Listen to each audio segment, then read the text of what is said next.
इस वीडियो में मैं आपको बताने वाला हूं 5 ऐसे पॉइंट जो आपको अपनी जॉब में बहुत ज्यादा मदद करने वाले। और खासकर ये वीडियो उन दोस्तों के लिए है जो या तो जॉब नई स्टार्ट कर रहे हैं या फिर कोई नई जॉब की तलाश में हो और जल्दी ही जॉब स्टार्ट करने वाले। और हाँ, इस वीडियो के अंत में आपको एक बोनस पॉइंट ही बताने वाला हूं जो आपको बहुत मदद करेगा। नमस्ते दोस्तों, मैं हूं आपका भाई सुनील और नीलमंक में आपका स्वागत है। सबसे पहला पॉइंट, आप अपनी जॉब में शुरुआती समय में थोड़ा एक्स्ट्रा टाइम दीजिए। ऐसा क्यों जरूरी है, पहले ये समझ लेते हैं। हम सबको पता है कि जब हम किसी नई जगह पे जाते हैं, नई जॉब में जाते हैं, तो हमें बहुत ज़्यादा इंफॉर्मेशन नहीं होती, बहुत ज़्यादा जानकारी नहीं होती। और यदि हम थोड़ा एक्स्ट्रा टाइम अपना देते हैं तो जो समय है आपके सीखने का वो बहुत कम हो जाएगा। मीन्स कि आप जो लंबे समय में चीज़ें सीख पाएंगे वो आप कम समय में सीख पाएंगे अपने ऑफिस में थोड़ा एक्स्ट्रा टाइम देके। एक्स्ट्रा टाइम देने का मतलब ये नहीं है कि आपको ऑफिस में ज़्यादा समय गुजारना है। इसका मतलब ये है कि आप ज़्यादा प्रोडक्टिव हों, ज़्यादा से ज़्यादा समय आपकी कुछ ना कुछ नई चीज़ें सीखने के लिए आप लगाएं, राइट। इसमें आप हो सकता है अपने ब्रेक को भी थोड़ा कंट्रोल कर सकते हैं, या शिफ्ट के पहले रुक के या शिफ्ट के बाद में रुक के अपना टाइम एडजस्ट कर सकते हैं। काफ़ी सारे लोग आपको ऐसा भी कहेंगे कि यार नई नई जॉब है तो आप एक्स्ट्रा टाइम मत दो, नहीं तो यहाँ पर लोगों की आदत बन जाएगी, आपसे लोग ज़्यादा काम कराने लगेंगे। तो देखिए, ऐसा मैं भी मानता हूँ कि लोग नए लोगों का एडवांटेज लेते हैं, लेकिन इसका मतलब ये नहीं है कि आप इस डर से चीज़ें सीखना अवॉइड कर दें या फिर आप जो सीखने का पीरियड है आप उसको ऐसे ही गुजार दें। दूसरा पॉइंट है, try to connect with your supervisors, managers और with the people who have more knowledge about system, process और प्रोडक्ट और सर्विस। ऐसा क्यों करना चाहिए? इससे फ़ायदा ये होता है कि मान लीजिए आप ऐसे लोगों के संपर्क में रहते हैं, कनेक्ट करते हैं उनके साथ में, तो जो बहुत ज़्यादा नॉलेज उनको जो पता है वो आपको मिल जाएगा यदि आप उनके साथ टाइम स्पेंड करते हैं, उनके साथ बातचीत करते हैं। और देखिए, एक और फैक्ट है कि जो भी कंपनी में पुराना बंदा होता है ना, जिसको बहुत ज़्यादा नॉलेज होता है, उसका नॉलेज शेयर करने के लिए उसको कोई पार्टनर नहीं मिलता। तो उसको लगता है कि यार जो बंदा नया आया है, यदि मैं उसको बताऊँगा तो वो मेरी बात सुनेगा, मेरी बात मानेगा। तो आपको ऐसे लोगों की तलाश करनी चाहिए ऑफिस में जो लोग पुराने हों और पुराने के साथ साथ में नॉलेज भी हो उनको। हाँ, थोड़ी सी एक चीज़ यहाँ पर आप ध्यान रखिएगा, पुराने लोगों का मतलब हमेशा ये नहीं है कि उनको नॉलेज भी होगा। कई बार ऐसा होता है कि पुराने लोग सिर्फ और सिर्फ समय देने की वजह से वो पुराने हो जाते हैं, बट उनके पास वो बहुत ज़्यादा नॉलेज नहीं होता। तो आपको ध्यान देना है कि जिसके पास ज़्यादा नॉलेज हो और वो यदि एक्सपीरियंस्ड हो तो और बेहतर है।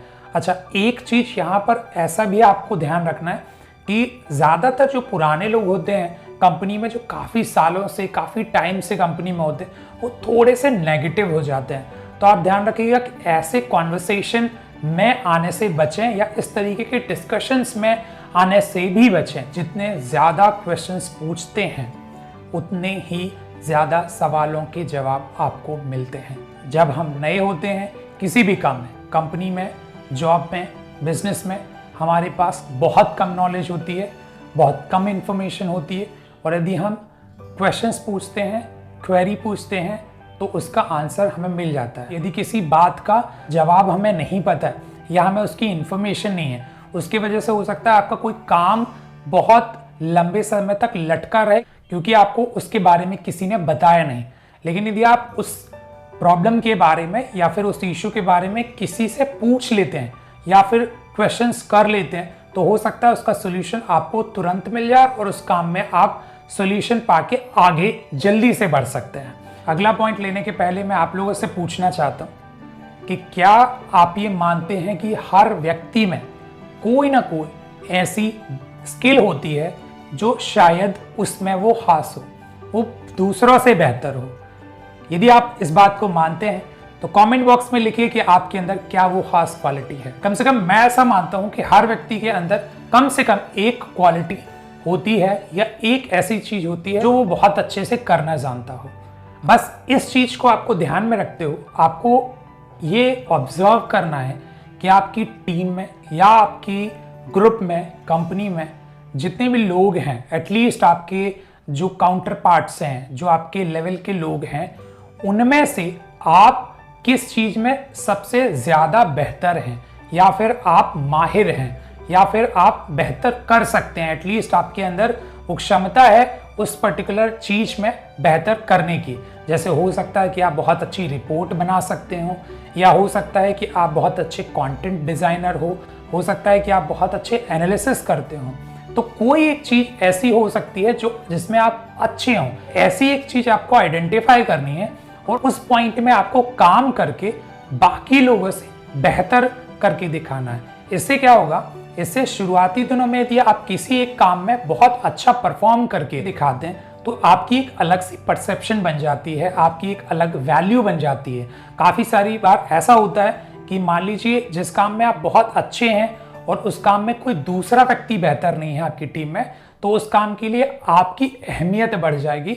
इस बात का ध्यान रखें कि मान लीजिए आप किसी एक काम में बहुत अच्छे हैं तो उसको थोड़ा और बेहतर बना के उस काम में बाकी लोगों से एटलीस्ट बेहतर परफॉर्म करके दिखाइए। नेक्स्ट पॉइंट है, जो भी काम आप करते हैं ध्यान रखें उस काम का क्रेडिट लेना हमें नहीं भूलना चाहिए।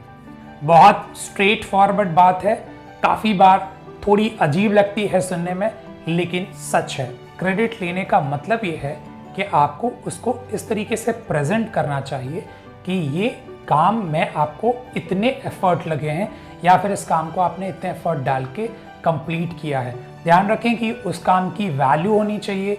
वो प्रोसेस में, आपकी कंपनी में या फिर आपके डिपार्टमेंट में कुछ ना कुछ वैल्यू ऐड करना चाहिए और आपके डिपार्टमेंट की, कंपनी की वैल्यू को बढ़ा दे या फिर अच्छी इमेज क्रिएट कर दे। तो ऐसे यदि आप कोई भी काम करते हैं तो उसका क्रेडिट लेना कभी मत भूलिएगा। तो चलिए बोनस पॉइंट के बारे में बात कर लेते हैं। बहुत बार आपने एक शब्द के बारे में सुना होगा, पॉलिटिक्स। तो ये जो पॉलिटिक्स है वो हर जगह काम करती है।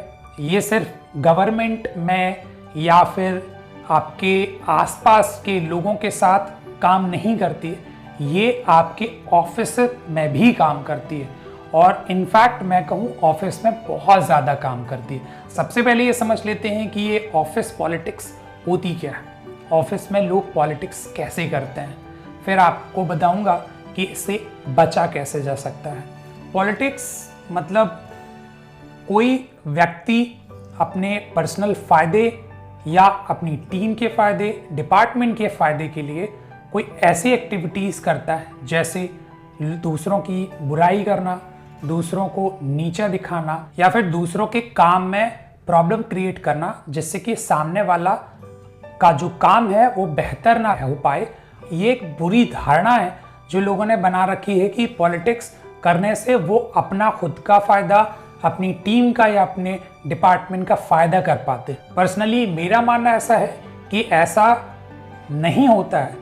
ऐसा बहुत ज़्यादा सक्सेस लॉन्ग टर्म में आपको बहुत ज़्यादा फ़ायदा नहीं देता है, लेकिन हाँ शॉर्ट टर्म में हो सकता है। कई बार आप लोगों को, दूसरों को नीचा दिखा के, बुराइयां करके आप हो सकता है शॉर्ट टर्म फ़ायदा गेन कर भी लेते हैं, लेकिन लॉन्ग टर्म फ़ायदा आपको ना तो कंपनी में मिलता है ना फिर आपके करियर में आपको ये फ़ायदा मिलता है। तो इसलिए ऑफिस पॉलिटिक्स से आपको थोड़ी सी दूरी बनाए रखनी चाहिए। कोई भी व्यक्ति जब आपसे किसी दूसरे व्यक्ति के बारे में या डिपार्टमेंट के बारे में इस तरीके से बता रहा है जिससे आपको क्लियर समझ में आ रहा है कि ये उनकी बुराई कर रहे हैं या फिर ये व्यक्ति मुझे उनके लिए कुछ गलत करने के लिए कह रहे हैं, तो आपको समझना चाहिए कि आपको ऐसे कॉन्वर्सेशन में इन्वॉल्व ना होके अपने आप को थोड़ा सा साइड कर लेना चाहिए। यस, आप डायरेक्टली नो नहीं बोल सकते, लेकिन आपको कोशिश करनी चाहिए कि उस कॉन्वर्सेशन को थोड़ा सा डाइवर्ट करके और थोड़ा टाइम देके धीरे धीरे उस कॉन्वर्सेशन से आपको हट जाना चाहिए और ऐसी किसी भी ना तो कॉन्वर्सेशन में और ना तो एक्टिविटी में आपको इन्वॉल्व होना चाहिए। तो आज की वीडियो में बस इतना ही। खुश रहिए, खुशियां बांटते रहिए, मज़े करते रहिए। Bye bye.